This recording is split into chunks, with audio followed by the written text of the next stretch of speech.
Good morning. I'm Bryson Henry. It is October the 14th, 2018. My topic that I chose in week one, the personality assessment and employment decisions. The reason why I did choose this topic is because I was very interested in how that works. Usually when I do apply for certain positions, um, rather internally in the workplace or outside, it does give you sometimes it gives you an assessment, um, just to see um, how ideal you would be at someone's organization. In experience, yeah, I've actually taken a lot of these. Sometimes it really didn't matter the responses that I recorded, even if they were good or vital to what the employer is looking for. Still didn't get it. So sometimes it kind of doesn't matter of what you choose.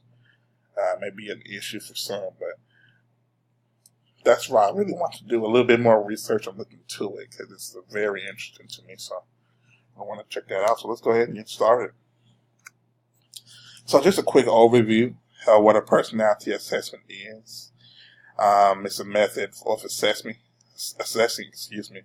human personality constructs. Most personality assessment instruments are in fact introspective.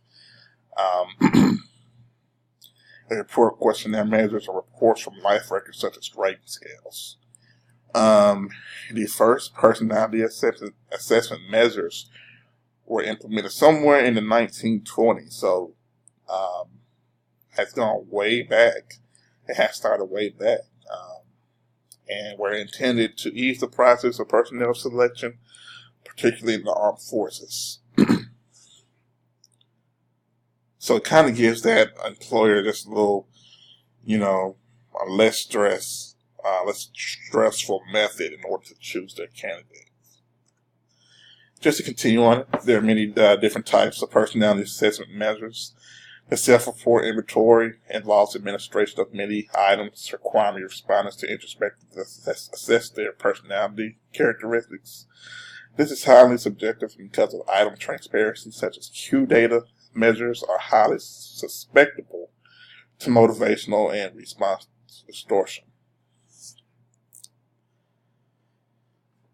So, to start on my selected topic in week one, personality assessments used in employment. Once again, this is very, very important to me, and I'm definitely interested in how or what goes on. So, in my experience, they're usually given out to applicants to give the employer an idea of what type of individual the potential employee is. The items used in these type of assessments are sometimes asked in the interview as well. For example, these tests usually ask you what you would do in these type of situations where you're with a coworker and they're doing something unethical, or if they're basically cheating procedure and not following the rules, or if you're in a discussion with your manager and that things that go well, what do you usually do? Those are included in the assessments as well. And, once again, it asks, the employer asks that in your interview. It gives the employer a more cautious and closer approach to the employment process. These types of assessments can help the employer choose the ideal employee fit for the company. So that's why it's usually done, so it can just get that, preliminary stuff out the way and see that, who will be the best for that company. But, like I said, I've taken several personality assessments and chose the right answers. And, at the end of the day, still didn't get it. May be someone more qualified, but. So the structure and experience, most personality assessments are often given after the initial job application is complete. Majority of the time, a separate link is sent to the applicant's email, or the link is found on the job posting.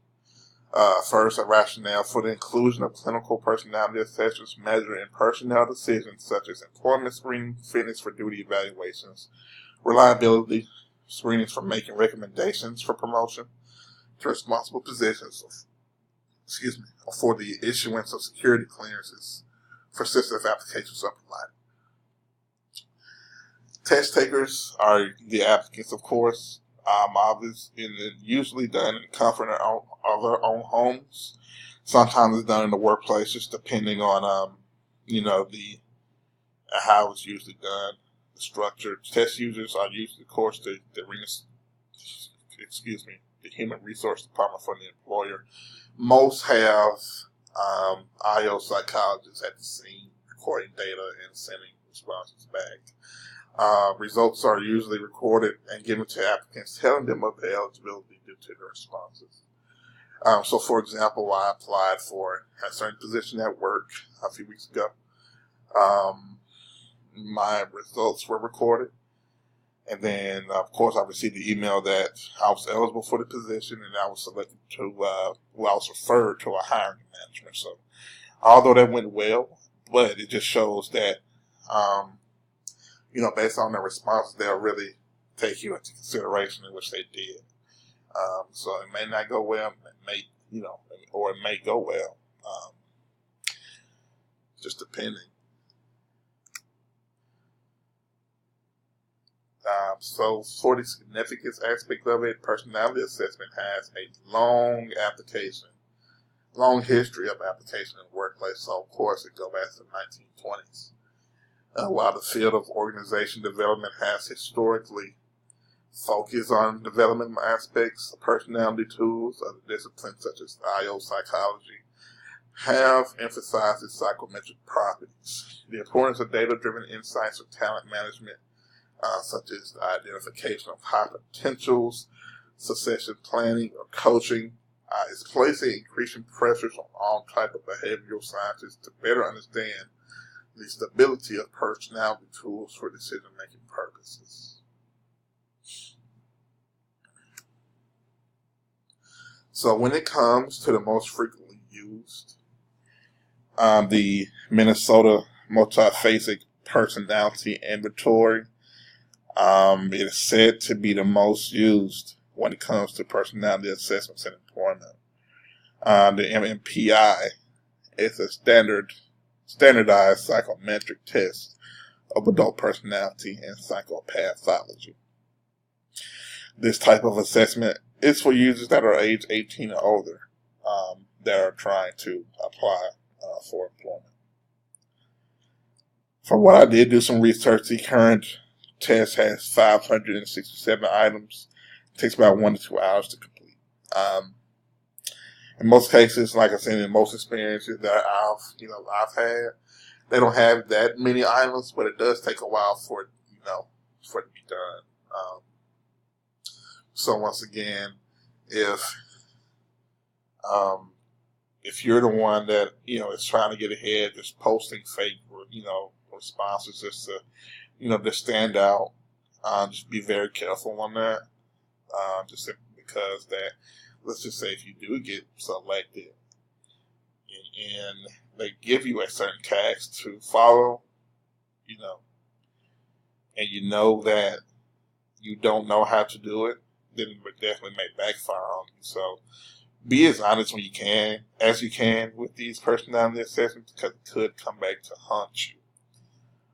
Because when they ask about different experiences, they're expecting for you to do this.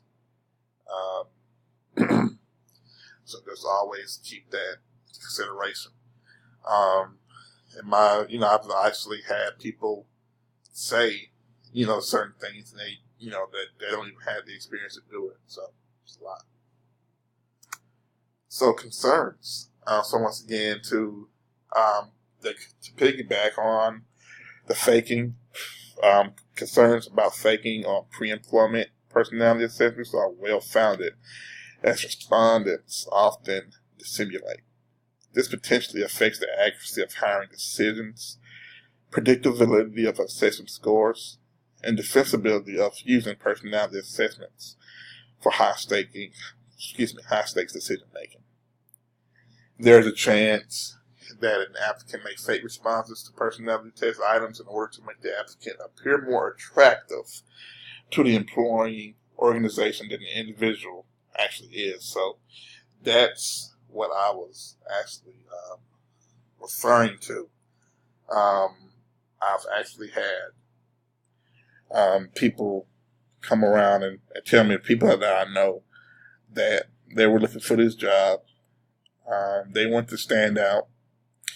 So they fake what they put on the resume as well on this personality assessment that they take, just to get ahead, just to get an interview quicker.